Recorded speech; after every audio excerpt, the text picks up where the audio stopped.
ano lang, reacting about the awards that you got from the PEP this year. Hey, thank Ayun. you so much. Siyempre, thank you sa PEP. Diba, solid yung award na naibigay sa amin. And siyempre sa mga castmates na bumoto, thank you. And ayun, next year ulit, PEP.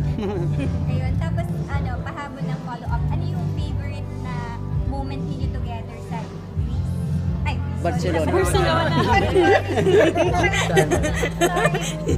Siguro yung buong biyahe namin doon, yung buong experience. Kasi sabay din kaming first time dumating doon and nakita yung bar. And ang sarap ng feeling dahil grabe yung lugar. Sobrang iba doon.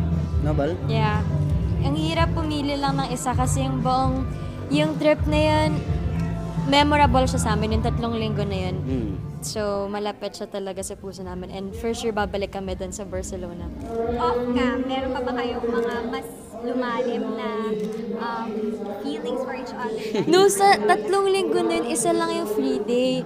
The rest talaga puro shooting kami. So, na-enjoy namin At saka talaga mas yung buong oo, team. pero yung time din namin ni Catherine together, ano rin talagang, kasi wala kami masyadong staff and crew doon.